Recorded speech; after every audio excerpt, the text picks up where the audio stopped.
Hello and welcome to my channel. I'm Dr. Kate Boyd. I'm a pianist and I'm a university professor, and I am here to help you take your playing to the next level. Today I'm going to do 10 fingering strategies in 10 minutes.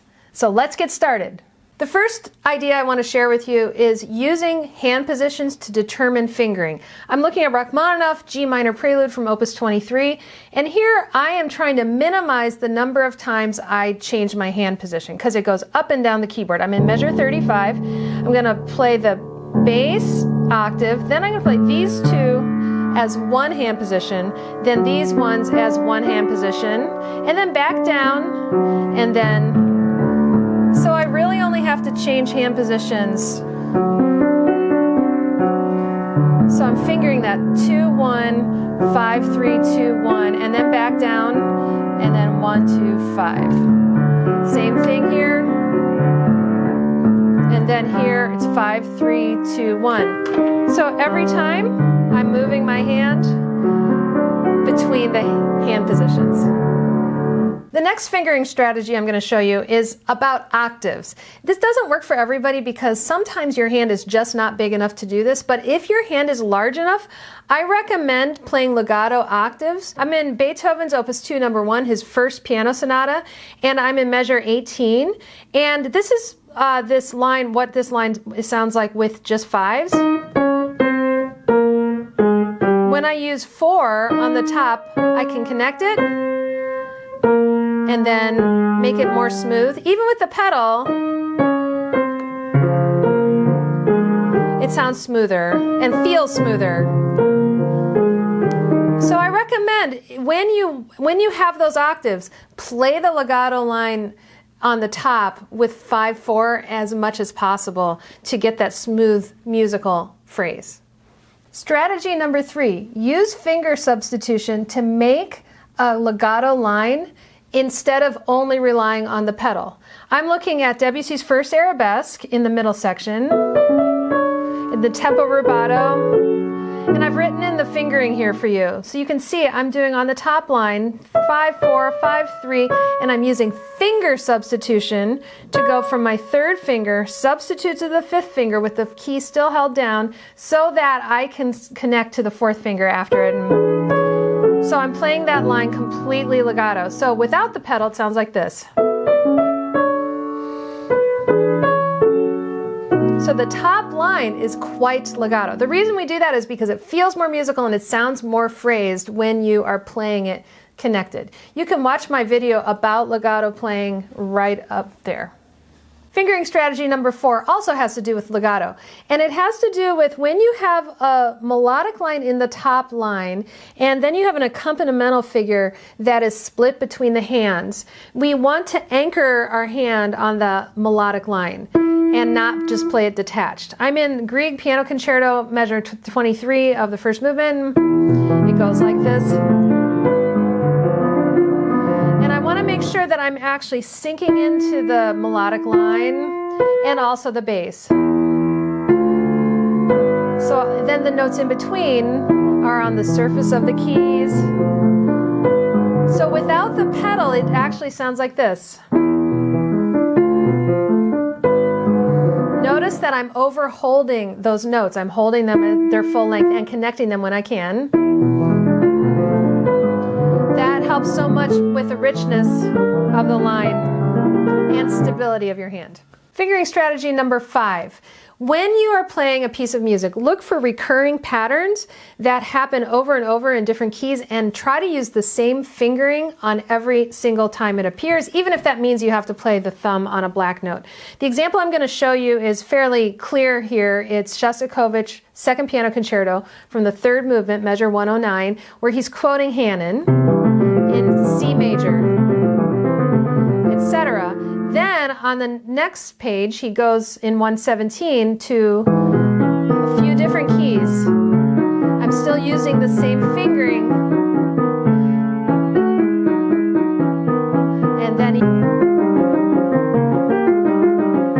what that does is it helps prevent you from having to do excess crossings of 1-2-1 or awkward fingering. Also, it helps you be able to learn one fingering and then plug and play it on all the different keys. Fingering strategy number 6. Look ahead in your music and see where you want to go and then use the fingering that you choose to help position your hand where it needs to be.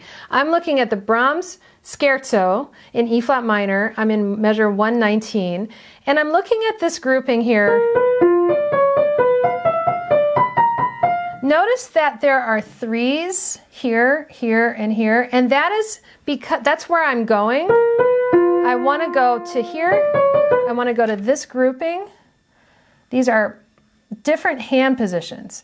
Notice that I'm playing like 3 on there, and I'm going 3, 2, 3, 1, and then that positions me to easily move up. I could have gone and then 5, 4, 5, 3, but then I can't move up. So I need to end each of these groups on 1. And so I'm thinking ahead and I'm getting into position where I need to go. Fingering strategy number 7. Remember, there are multiple possibilities for fingering for chromatic scales. I'm looking at Mendelssohn's Rondo Capriccioso, measure 175. We're taught when we first learn to play the piano to play a chromatic scale 1, 3, 1, 3, 1, 2, 3. And that works pretty well. And there are going to be some times when you want to use 1, 3, 1, 3, for example, if you want it to be quite light and articulate. But if you want it to be really fast, use connected fingering like this. 1, 2, 3, 4, 1, 2, 3, 1, 2, 3, 4, 1, 2. That's going to be much faster because you're using fewer hand positions. So in slow motion, it looks like this. And faster. It's much easier using connected fingering. Fingering strategy number 8. Use strong fingers in strong passages.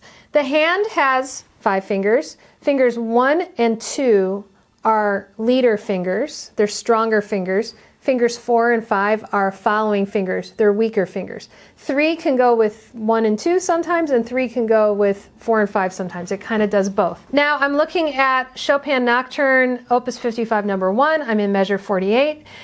This is a strong passage. It's a più mosso, and I'm going to finger it using the stronger fingers in my hand. 2, 3, 4.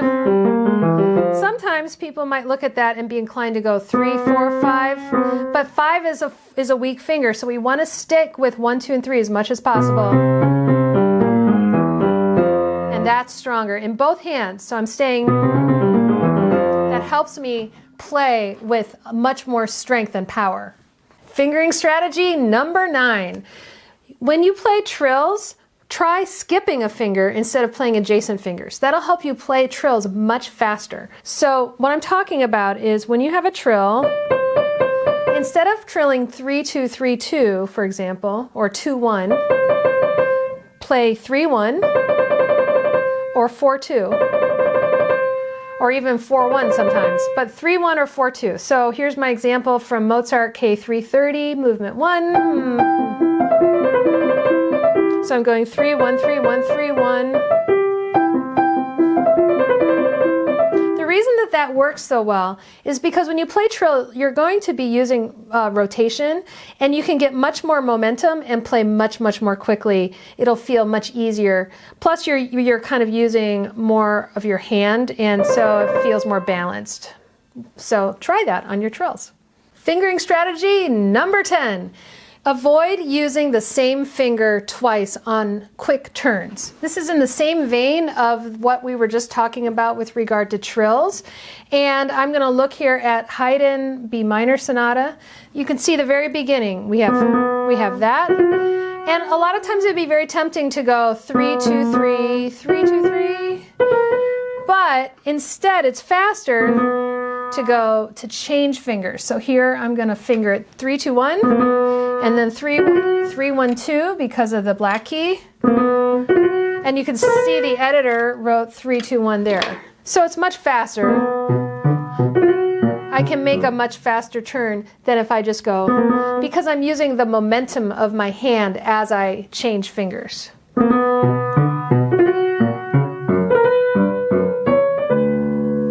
So try that next time you have a turn. So there you have it. 10 strategies in 10 minutes. You can see that fingering is something that is very personal, and yet there are principles that you can use and apply to what you're working on. I used 10 different examples in today's video, but there are many places in your own repertoire where you will find these similar patterns to apply what we were talking about today. This is the third video in my series on fingering, and so if you want to see another video about fingering where I do a deep dive on 3 principles to help you improve your fingering, check out that video right there. I'll see you in the next video, and happy practicing.